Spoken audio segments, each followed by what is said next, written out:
आने वाले 2 नवंबर को एक इतिहास बनने जा रहा है कि इसरो CMS-03 कम्युनिकेशन सैटेलाइट को लॉन्च करेगा। लेकिन क्या पहले नहीं लॉन्च किया है? किया है। लेकिन ये इंडिया की जमीन से लॉन्च होने वाली सबसे हैवीएस्ट सैटेलाइट होने वाली है। तो क्या है ये पूरी न्यूज़, जिसको हम देखते हैं, इसके बारे में डिटेल समझते हैं। बहुत ज़्यादा चर्चाएं इसकी हो रही हैं, यहाँ से कुछ ना कुछ आपसे ज़रूर पूछा जाएगा। तो सबसे पहले हम शॉर्ट में समझते हैं कि ये जो मिशन है इसके फैक्ट्स क्या हैं। सैटेलाइट का नाम है CMS-03 या फिर इसको GSAT-7R भी कह रहे हैं। अगर लॉन्च व्हीकल की बात करें तो LVM-3M5, मतलब ये इसका 5वां ऑपरेशनल फ्लाइट होगा LVM-3 का, जो भारत का बाहुबली रॉकेट कहा जाता है। इसकी लॉन्च डेट है 2 नवंबर 2025 को। अगर कुछ डिले नहीं हुआ तो इसी दिन होगा। लॉन्च साइट इसकी क्या है? सतीश धवन स्पेस सेंटर श्रीहरिकोटा से ये लॉन्च किया जाएगा। इसका जो मास है वो कितना? 4400 kg। अगर एग्जैक्टली बात करेंगे तो 4410 किलोग्राम वजनी ये सैटेलाइट है। और इसको कहाँ पे और यहाँ पे स्टैब्लिश किया जाएगा? तो ये जो है GTO में जाएगा, मतलब जियो सिंक्रोनस ट्रांसफर ऑर्बिट जो होती है, वहां पर इसको स्टैब्लिश किया जाएगा। तो ये है इससे रिलेटेड कुछ इंपॉर्टेंट फैक्ट। अब हम बात करते हैं कि ये रिकॉर्ड क्या है। तो देखिए, CMS-03 जो कि 4400 किलोग्राम का ये सैटेलाइट होगा, ये भारत की धरती से लॉन्च होने वाला सबसे हैवीएस्ट सैटेलाइट है। इससे पहले 2017 को GSAT-19 को लॉन्च किया गया था इसरो के द्वारा, जिसका वजन 3136 किलोग्राम था। उसको भी LVM-3 के द्वारा ही लॉन्च किया गया था। लेकिन यहाँ पे अब जब ये 2002 नवंबर को लॉन्च हो जाएगा तो ये रिकॉर्ड अब ब्रेक हो जाने वाला है। और आपको पता होगा कि इस तरह की जो चीजें एग्जाम में पूछी जाती हैं, जो कि क्या बताता है? एक तो ये बताता है कि भारत अब जो हैवी सैटेलाइट हैं उनको लॉन्च करने के लिए उसको विदेश के ऊपर डिपेंड नहीं रहना है। और ये जो LVM-3 की जो कैपेबिलिटीज हो प्रूव होती हैं। और यहाँ पर ये भी समझ में आता है कि जो हमारा सेल्फ रिलायंस है स्पेस में, वो धीरे धीरे करके ना बढ़ता ही जा रहा है। और आगे अगर हम बात करते हैं कुछ CMS-03 के बारे में कि ये सैटेलाइट खास क्यों है, तो ये जो सैटेलाइट है मिलिट्री कम्युनिकेशन सैटेलाइट है। मतलब ये जनरल पब्लिक के लिए नहीं बल्कि मिलिट्री के लिए काम करेगी। और वही किसके लिए?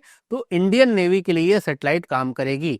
ये रिप्लेस करेगी GSAT-7 को, जो कि 2013 में लॉन्च हुई थी, जिसका कोड नेम रुक्मणी था। तो उसको रिप्लेस करके अब ये काम करेगी। ये उससे ज्यादा बेहतर सैटेलाइट है, उससे ज्यादा इसकी स्पीड ज्यादा तेज होगी कम्युनिकेशन की। सारी खूबियां, समय की बात है 2013 में लॉन्च, 2025 में लॉन्च हो रही। तो जो टेक्नोलॉजिकल एडवांसमेंट हुआ है वो सारा अब ये इंडियन नेवी को देखने को मिलेगा। इसमें मल्टी बैंड कम्युनिकेशन सर्विस है, जैसे UHF हो गया, S बैंड हो गया, C बैंड हो गया। आपको पता है कि जो C बैंड है वो ऑल वेदर बैंड होता है, मतलब बारिश वगैरह या फिर जो बादल वगैरह होते हैं उनका कोई असर इसके ऊपर नहीं होता है।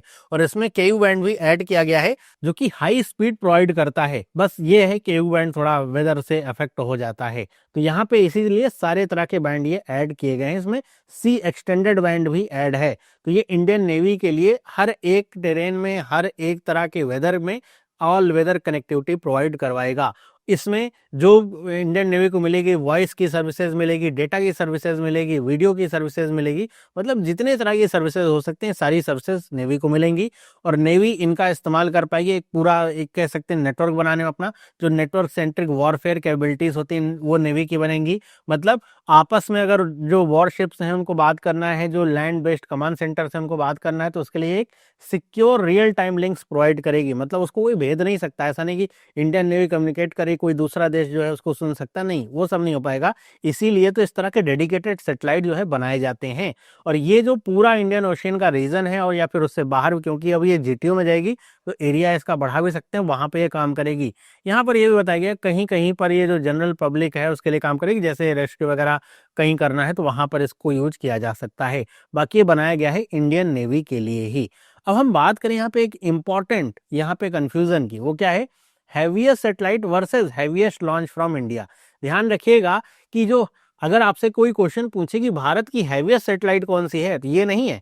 भारत की जो हैवीएस्ट सैटेलाइट है वो है GSAT-11, जिसका नाम था द बिग बर्ड, जिसका मास था 5854 किलोग्राम, जो कि 2018 में इसको लॉन्च किया गया था। और इसे लॉन्च किया गया था फ्रेंच गुयाना से एरिन 5 रॉकेट के द्वारा इसको लॉन्च किया गया था। क्यों ऐसा किया गया था? क्योंकि जो 5.8 टन है वो जो हमारे पास LVM-3 है ना, वो कैपेबल नहीं है कि वो इतना भारी जो वजन है उसको GTO में जाकर के प्लेस कर सके। अगर ये यहाँ पे लो अर्थ ऑर्बिट की बात होती ना तब तो उसके लिए पर्याप्त था, लेकिन GTO में जाना है जो कि काफी ऊंचाई पे होता है, तो वो यहाँ पे इसके लिए कैपेबल नहीं था, इसलिए इसको लॉन्च किया गया था।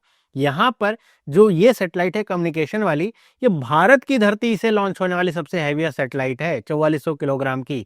अभी इससे पहले इसरो ने जो लॉन्च करी है सबसे हैवीएस्ट, वो ये द बिग बर्ड है, लेकिन ये बाहर से लॉन्च करी गई थी, इंडिया से नहीं। वहीं पर अब थोड़ा सा हम बात कर लेते हैं हमारे इस बाहुबली के बारे में। तो ये अगर बात करें LVM-3 जो हमारा रॉकेट है, ये एक 3 स्टेज का व्हीकल है, लॉन्च व्हीकल है।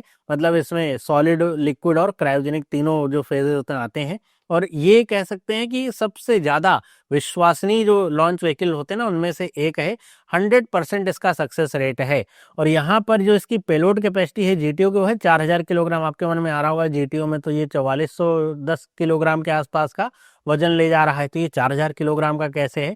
तो यहाँ पे जो मुझे समझ में आ रहा है, या तो ये GTO की किसी सब ऑर्बिट में इसको प्लेस करना होगा, मतलब एग्जैक्टली GTO का ये है, GTO से थोड़ा सा जो नीचे की लोअर की ऑर्बिट में होगी, हो सकता है वहां पे प्लेस करना होगा, तो वहां तक प्लेस कर सकता है। और इसकी कैविटीज में हो सकता है कुछ इनहेंसमेंट हुआ हो। पेलोड कैपेसिटी की अगर बात करें हम लो अर्थ ऑर्बिट की, तो ये है 8000 किलोग्राम। विकीपीडिया में मैं देख रहा था तो उसमें लिख के आ रहा था 10,000, यहाँ पे 10,000 किलोग्राम। तो यहाँ पे जो मैं इसरो से लिया हूँ, तो वहाँ पर अभी अपडेट नहीं हुआ है, हो सकता है कि इसको अपडेट किया गया हो। इसको भी जो इसका भी जो यहाँ पे पेलोड कैपेसिटी था, वो भी इनहेंस्ड आ रहा था विकीपीडिया पे। तो वहाँ पे आप देख सकते हैं, थोड़ा अगर रेफरेंस लेना है तो। अगर हम बात करें इसके लैंडमार्क मिशन की, तो आपको पता होगा जो चंद्रयान-3 मिशन था, वो भी यही लेकर के गया था, सक्सेसफुल इसने प्लेस किया था। और आने वाला जो भारत का पहला ह्यूमन स्पेस फ्लाइट मिशन है, गगनयान जिसका नाम है, वो भी इसी के द्वारा ही लॉन्च होगा। तो ये है इस लॉन्च व्हीकल की खासियत। आई होप आपको ये पूरी न्यूज़ समझ में आ गई होगी। जो बीच के कंफ्यूजन के पॉइंट्स थे, वो भी आपको क्लियर हो गए होंगे।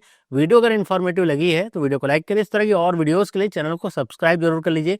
बहुत सारे वीडियोस बना रखे हैं इस तरह के, आप जाएंगे प्लेलिस्ट में तो आपको मिल जाएंगे। मिलता हूँ आपसे अगली वीडियो में। सभी लोगों को बाय।